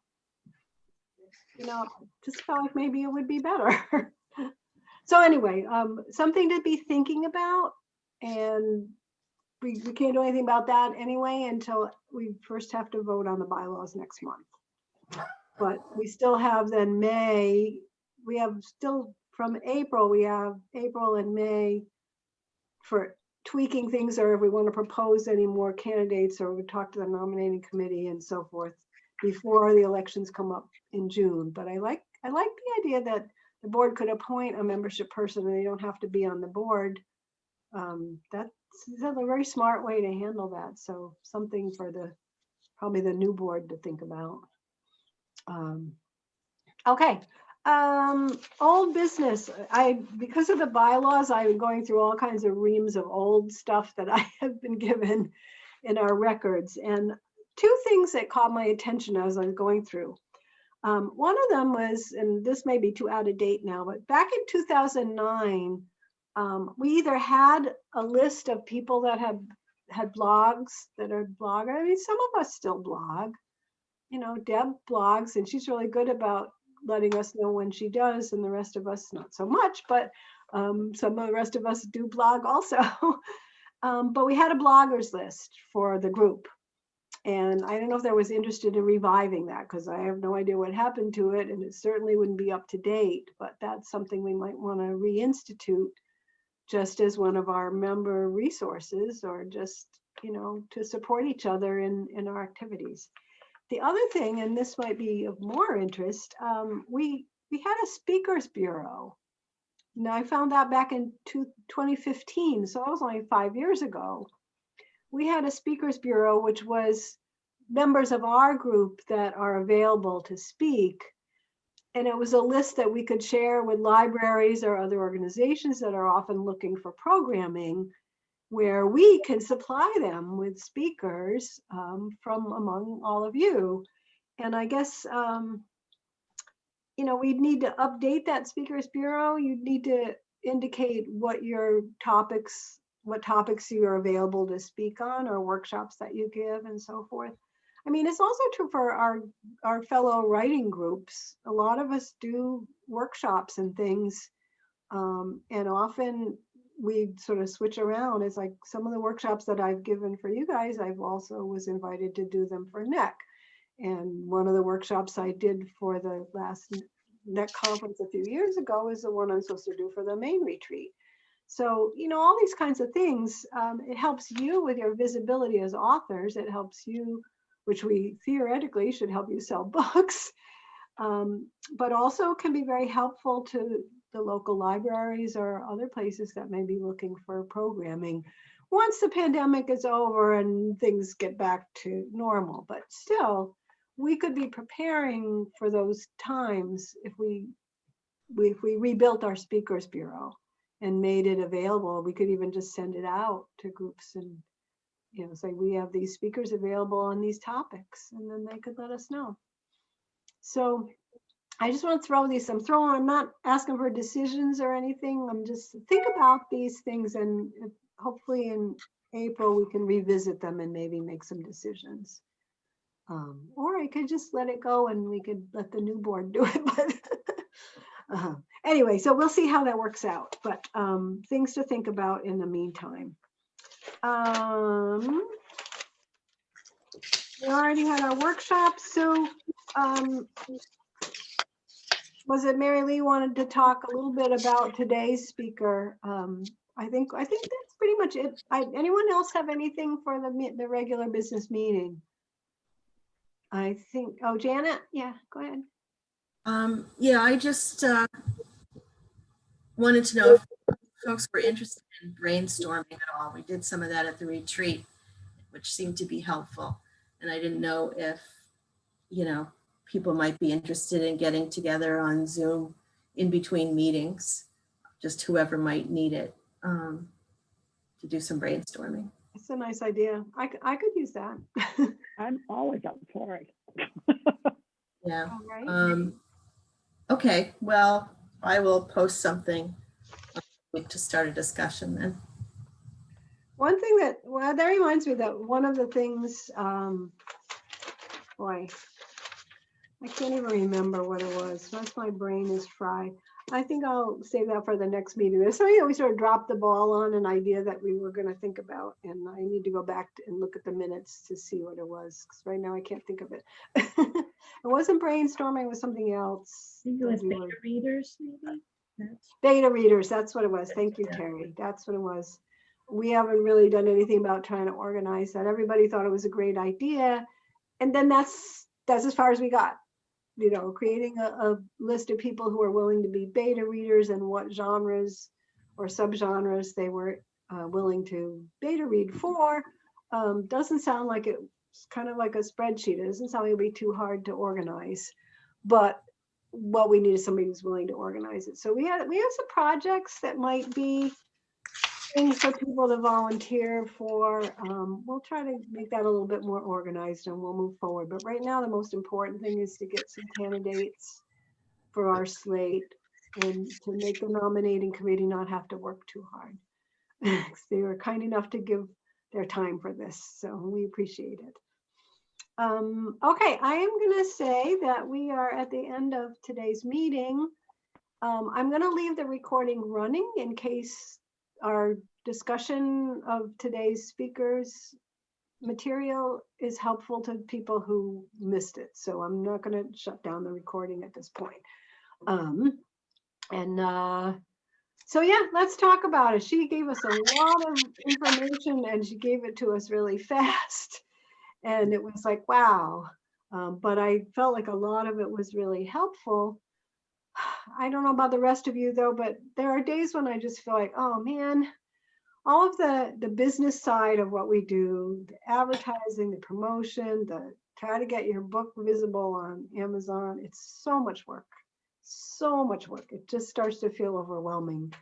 And then I wish that I could just hire someone like Penny and her group to do it for me. But that's the catch-22 is if you're not making that much money because your books aren't selling really well, then you can't afford to hire the people that would help you get there. Anyway, so questions or things you guys want to pursue a little further, go ahead.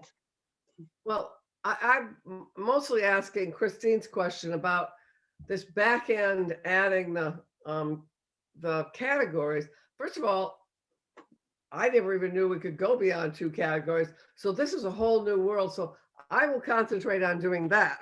I can't, Amazon ads are still too much for me. But anyway, but that sounded exciting. Is that what she was talking about at the end with the back end, meaning you send those extra categories to Yes. Amazon? Oh, Yes, okay. that's exactly right. Because Amazon, when you first set up your book, only lets you have those 2 categories, which are really not that helpful. They're way Yeah. too broad. And I knew that there was a way to add categories. I pay attention to my fellow Regency authors and I look to see, you know, what their sales numbers are. And I'm always interested in the categories they're cropping up with. And I look at it, I was like, wow, I didn't even know that was a category. How did they get that?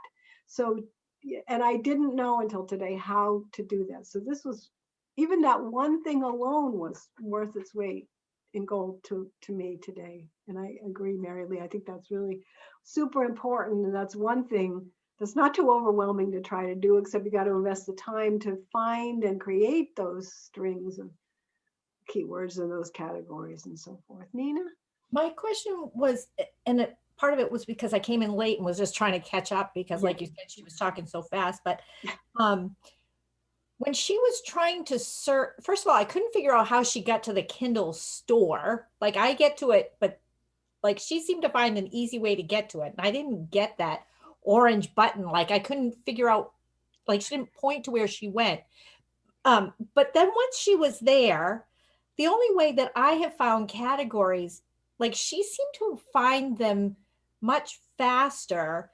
Because what I've always done, when you pull up a book, I pull up a book I know. I'm going to stick with romantic suspense because that's what I sell. So I've always pulled up a book, romantic suspense, that's been in the top category. Like, you know, and I bring up the bestseller list of those books and then I click on those books and then I go down and look at the subcategories that they're in and click on those subcategories, which then brings up that string on the left-hand side. And then I follow that. So what I was trying to say is I give them the string and they've always been really good, but you have to start right at the beginning with Kindle ebook and then going right through the whole string. But she seemed to have this process of finding it so much faster than that. And I didn't understand what she was doing. And if somebody understood what she was doing, I'd love to have them explain what she did. Well, maybe the link she's going to send us for her workshop might answer all those questions. I wondered that. I hope. Because I knew you could do different categories. I just found this out probably in the last month or so, and I knew you had to just write to Amazon, but all this other stuff was like, okay, way too much. So Thinking I might want to re-watch it yeah. since we have a recording. Yeah. One of the things that I did learn in categories, and I just want to caution you, and I didn't realize this until I started putting the categories in myself, because I've been doing this for a long while, is ebook is different than Kindle book. And if your book is not in print, you cannot put your ebook in that category. So it has to, your string has to be ebook. So if you only have a digital book, but you're finding a string that has like literature and fiction is a print book category, you can't follow that string. You can't put your digital book in that category because it's for specifically a print book. But if you have your book in print, then you can do that. But those are also two separate requests to Amazon. So if you have a digital book and you have a print book, you're going to give them the categories for your print book in a separate email for the same title in digital. Did that make sense to you guys? Yeah. Okay, so those are just two separate emails. I've learned that in trying to do these categories. Yeah, the one thing she did when she was doing the search, I know, is she went to the ebook categories Right. before she started looking for the. Correct. Right. She went to the Kindle store and then to the ebook category, and then down, but did pretty much the same thing you were doing, Nina. Just went down No, and no, down. no, and just no. kept drilling down No. into the sidebar. No.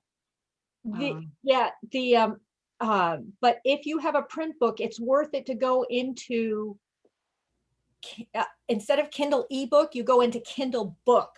Mhm. So if you have a print book, it's worth it to do the same process because you can get different categories for a Right. print book.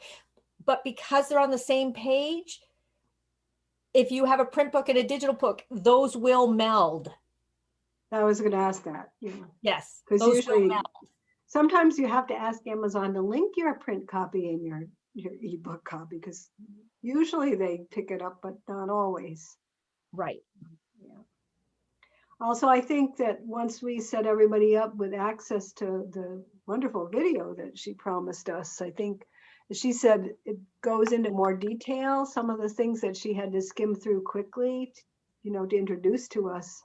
We'll be able to understand it better, especially if we call this our introduction to some of these things. And then we all know if we hear it 2 or 3 times, we get it better. So if we can go through her video with this as our introduction to it, I think all of it will make more sense and be helpful. But I think it was a great presentation. It was really good. And Did on top good. of the Amazon ads we had in January, which was also helpful, even though that's still really intimidating. But Did all of you understand when she had that great big long link, where that came from? I didn't get that either. Where did that come from? Mary Lee, if you bring your book page up on Amazon, like if you search your name and then your book title and you get the book page, in that search bar, you have that very long string. And I have been wondering how to get rid of it. You used to be able to get rid of it by sharing it and it would give you just the little string, but it's still giving you a long, So there's a long string in the search bar that, up at the top. If you come down where on the right-hand side of that page, there's a place where it says share, and you can actually hit the email. Like if you wanted to share that link, it gives you a shorter string, but it used to give you just the book string, and it's still a little bit longer than it needs to be. And I've been trying to figure out how to get rid of it. And I like what she said. So if you copy that string and you put it on a piece of paper, you just have to cut out the part after your ISBN. So it'll say amazon.com and then your title, and then it'll have not the ISBN, I'm sorry, the ASIN, like it, B0999, whatever. Then cut out everything after that. But what I didn't get, Nina, is where did everything after that come from? Your search, the way you found your book. Okay. I wondered why it was getting longer and longer and longer. I didn't realize they were tagging us. So Mary Lee, what she's saying is, say you were on Amazon and you picked up a couple pairs of socks, and then you're like, oh, I got to remember to get my book. I want to see what's going on with it. And then you go to your book page. they've tagged on that you bought socks Okay, in the Okay. coding. thank you. So it's just, So my every que- day it might change too. Yes. Yeah. Okay. The question is, if you have dropped out of Amazon, and then I've only ever gone to my book on my book page, on my sales page. So I've only ever seen that short one. I don't know if I'm getting some long one or not. But when I cut and paste it into something or other, it's only just that one. So good. I've never found anything else, but that's because if I'm looking for something about my book, I go directly to my dashboard. So you automatically have a shorter link now, Judy. Is that what you're saying? Yeah. Because I'm even looking at my product page, and I just pulled up a book that I have, and the string doesn't even have my string doesn't even have the ISBN. Oh yeah, it does. Yeah. Yeah, because once you do a search at the top, if you keep going and going and going, or you want to copy it, it's huge. So It can be huge. And down to I've that. never really run into the problem because I so low tech, I'm always copying it into something before I send it out. And I always realized you didn't need all that rest of that string. I didn't know what it was. Now I know what it was. So I learned that, but I always knew you didn't need it. And I always manually deleted that before I ever gave anyone the link. I wondered why they were making it so long. So that was nice to know. I used to be able to get it out of there, and now I know what's going on. Yeah. Well, she seemed to be tying that. I don't know whether you were there yet, Nina, but she seemed to be tying that to how Amazon takes reviews away. And that part I didn't get either. But anyway, I can only absorb so much. Does anyone understand how that was? Yes, Mary Lee, I was there for that. What she's saying is if you take that long string, okay, and you send it to a bunch of like you put that long string in your newsletter and you say, oh, if you read the book, please put it a review. When they use that long string, it's a sales thing. It tells Amazon that you bought socks and then you went and you got this and then you did that and then they came to your book. They're like, yes, so this was their personal link rather than an Amazon link. And so they'll tag all the reviews that came from that link and then they'll take them off because they know that you solicited them. Thank you. Thank you. Makes sense. It was great. Thank you, Rose, for getting her. She was fabulous. My I can't wait pleasure. to- Yeah. Also big shoes for the next person to fill. No. So what we'll do, Gail, I'll interface with you. We'll figure out how to send Penny all those addresses. Yeah. She can send out invitations. That would be great. That's well, Janet has the full list of the emails for the members. Okay.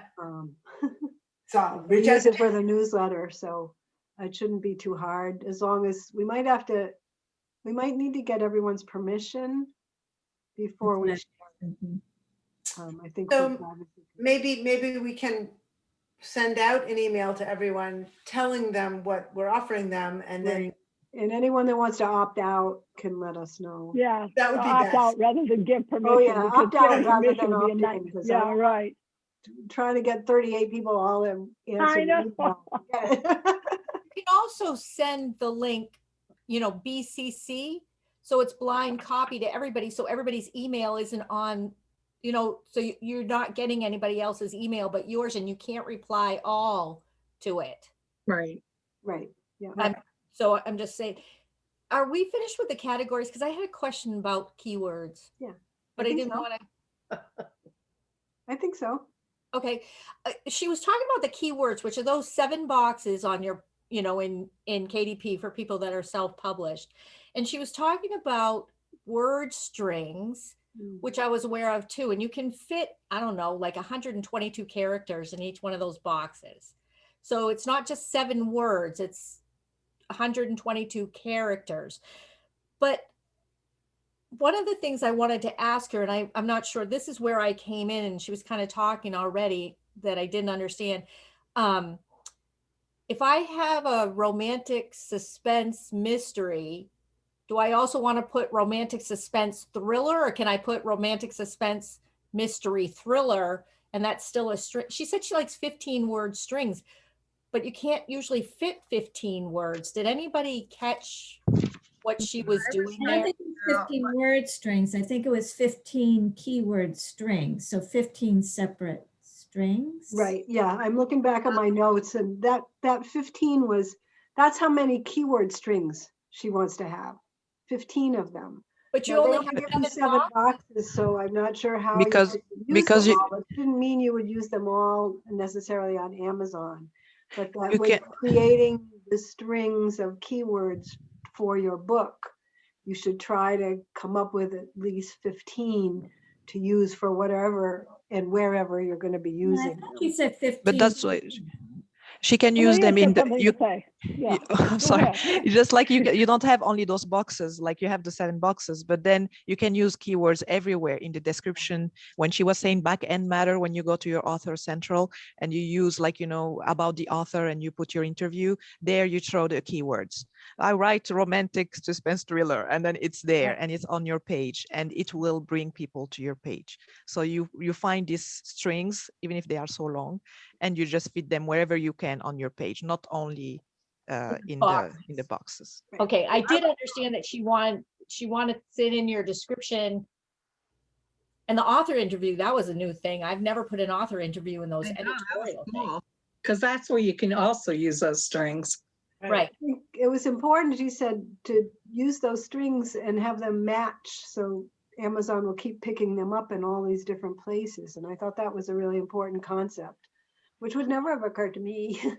I was taught to use keywords different than categories and don't use the same ones, but clearly she suggested, I thought, that every keyword should have, like, for instance, if I write romances and so forth, then romance had the keyword like cowboys or whatever I want to put, and keep going and keep on reiterating those same keywords. And I thought it was really helpful that it should go in the interview and the description and everything, that sort of spreading around keywords everywhere. I didn't know that at all. That was very useful. Yeah. I have a lot of work to do on it. Our office pages. I have another question. She referred to, when you put your title up and then your subtitle. Well, for me, my subtitle is always about what if I write series, which most of my books are in series categories, that's where I put the subtitle. But she was talking about putting in more descriptive keywords into that area. Put your series in your title. So in other words, romance,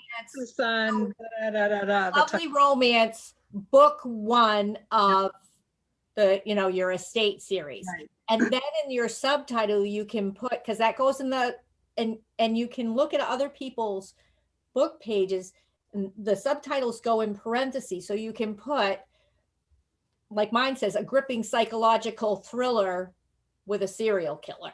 Like, so the keywords are right there in that subtitle. Okay, because I noticed that a lot of those after the descriptions were changing and being more descriptive. So now I know why.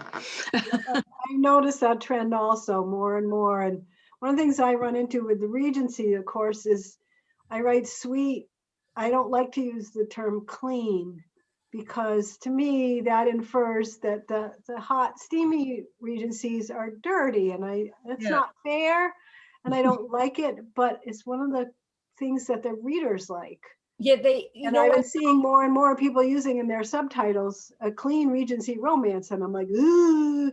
But you know what? And I hear you, Gail, but you've got to use it because it's a key word. I know. I hear you, the gulp in it, and I understand what you're saying.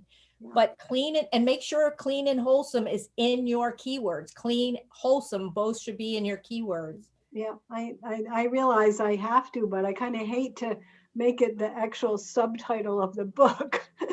I don't mind putting sweet in the subtitle, but right. But sweet doesn't mean the same thing to all readers. That's the other problem. I think it does now, though. I think that's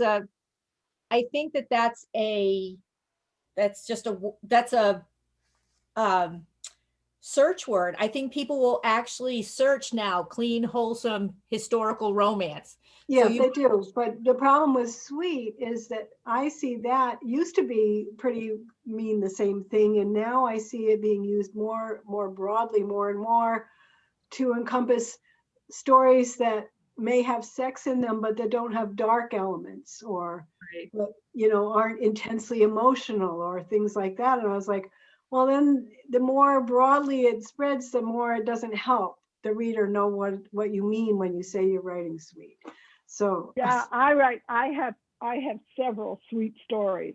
I would not consider them clean and wholesome because some of the language that the characters use is not clean and wholesome. Right, that's it. It's like the clean and wholesome, especially the inspirational market. What do you do? I want swear words in the Sweet. books.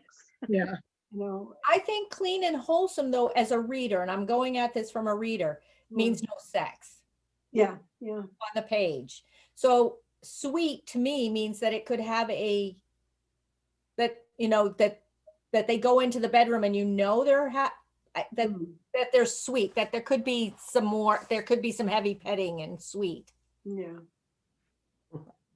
One of the other places I was going to share with you is, but I do this when I format for people. I have the ability to put keywords in the metadata of the file. So if you have somebody making files for you, and Gail knows this because I format for her, Gail and Deb, and I'm able to put keywords in the metadata of the actual book file. And I do think when you use those same keywords in your keywords, if you're using, that's just another place that you can embed keywords. Yeah, that makes if you're sense. self-publishing, obviously. Yeah. Hey, Karen just joined us. I completely forgot about this. Well, it's recorded. It'll eventually be up on YouTube and you'll be able to catch the whole meeting. We're having a discussion. We actually ended the formal meeting. We had to flip our meeting because our speaker thought she was supposed to speak at 12:30 instead of 1:30. So she did her presentation first. Then we had the business meeting. And now we're just having an open discussion talking about some of the stuff that we learned from her this morning and some of the questions we still have. So anyway, glad to see you. Welcome. Good to be back. So yeah, we've been talking a lot about keywords and categories and all that kind of stuff from the program that she presented. Any more questions? I just want to say, I'm sorry, I have to go. And it's been such a great meeting. Thank you so much. This was so helpful. I look forward to seeing everyone in April. Good to see you. Thanks for being here, Mary Lee. Yeah. Sorry to interrupt. No problem. And like I said, the official meeting's over. I'm still recording it now because I thought some of the discussion and the questions might still be helpful for people that watch later. But on the other hand, we've got a 2-hour meeting at this point. And when I got to upload those, it can take a really long time to upload those to YouTube. And I wonder how many people actually watch them. But there's always at least a handful that do. So very helpful. Okay. Janet. Well, she talks so quickly. I think everyone's going to rewatch it. Yeah. Well, and Karen, one of the things that was lovely that she realized that she covered an awful lot of material very quickly, and we all had lots of questions afterwards, and she didn't have time to really stay. So she is going to invite all of the RIRW members to have free access for a week to some paid videos that her company usually charges people to see. Oh, that's go into all this material in more depth than she could do in an hour anyway. So that was very exciting. It was also very generous of her to offer 38 people free access to this material that her company usually puts out there for pay. So that'll be set up, I don't know, Monday or next week, and we'll let everybody know. So keep an eye on your email. So yeah, Janet. Yeah, does anybody know ballpark what it costs to pay somebody to do this kind of thing? No idea. It's one of those things, if you have to ask, you can't afford it. I'm not sure that's true. I mean, I understand the tendency to think that because I've always thought that, but now I'm wondering. I mean, because these people also have to earn a living and they must charge by the hour. I'm So- sure she has a pay scale. If you go on her website, I bet they have a pay scale for different They things. might, yeah, they probably offer different packages too. Most of these kind, even the editors offer different levels of editing, different packages for different prices, so. I mean, to a degree, it would be an investment in learning what you need to learn. Yeah. Right. Yeah, to have them do a blurb that includes all your keywords and things like that, or yeah. Just like set it up so I don't have to learn how to do all that. Yeah. No, I agree. It's like, Well, you might have to learn how to do it, but at least you'd have somebody teaching you who knew what they were doing. Yeah. I mean, I think that's the complexity too, is finding sources that are reliable in terms of who do you learn from? Right. I also had a question, and hopefully she'll cover this more about the book page. She acted like we have control over our product page, and we really I was glad she finally scrolled through and showed like sponsored and what you might like, because we don't have any control over what comes with that. We don't. But I wish that I had had time that she had been able to ask.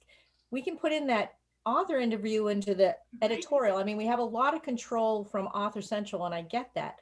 But do you know those books that have like a big video, so you're looking at a book. Tim Tigner is one. If you ever want to see what I'm talking about, Tigner, Tim Tigner, is worth taking a look at his book product pages. And the reason why I say that is he's got all this stuff that says from the publisher, and he's got all these banners, and he's got awards, and I wonder, can we put that stuff on our product page? How does he get to put that on his page? And does Amazon have control of it? It only seems like big authors do it. Maybe all you have to do is ask. I think it's through the author central page or the author page that she showed us through Amazon. I wondered that, Michelle, but it seems Amazon controlled. I don't know for a fact, and that's what I wanted to ask her. Okay. But you put in the information and then they kind of make it look good on your page, maybe? She said she could put reviews on there and that kind of stuff. Well, the reviews, definitely you have room. Like she showed us where to edit all that stuff, and I've done that before, and I've done that, but it's like when you the link your blog posts. Yeah. You can link it, yes, and then you can embed videos. I don't know how, but you can do it through Author Central. But but I think that goes to your author page. Like, so that if somebody pulled up the Nina Pierce Amazon author page, that's where my blogs and my videos used to be are posted. But isn't that what she was talking about? Where all that other stuff, the interviews stuff, is the readers could see. No, the interview stuff is on your book product page. So when you pull up your book page, okay, that's one thing. But then when they click on your name, when you see all that big stuff in between, you know, the rankings and the review stuff, Deb. Okay, I get it now. Yeah, but I don't know. I don't think you can just randomly throw things up there, banners and stuff into your. I see what you mean. They have it from the publisher, so I guess they manage it. Yes, that's not. I don't think we have. So I don't know how we, as self-published authors and the publisher, can then do our own banners. Like, who gets to do that? Because I was looking in Author Central, and you don't have from the publisher, like, a place where you can insert that. I don't know. Me either. Yeah, we have to ask. Well, questions I have are, I mean, I'm a hybrid, and I have absolutely no control. I have no input on anything for the 3 books that my publisher still has. And so anything that's on the Amazon pages for those 3 books is only what Penguin marketing department bothered to put in there. Are you And sure? there's not much because they don't really care about their old regencies, but But are you sure you can't can add get them anything on from those Author pages. Central? Have you tried to access them from Author Central? I think I did, and I can't because they are the ones who put up those book pages and control those books. And I didn't seem to be able to put anything there. So only the ones that I put up myself but I'm assuming someone like Tim Tigner, because he's a big author and his publisher would be the publishing marketing department, essentially, I think, has the same access that we do. Tim Tigner happens to be. I'm on the Tim Tigner happens to be self-published. Is he? Okay. Yes. So I'm on a Tim Tigner book page right now. Yep. And when you scroll down, I don't know if you can see here, if it's backwards. Yeah, we can see it. No, it's fine. Videos, yeah.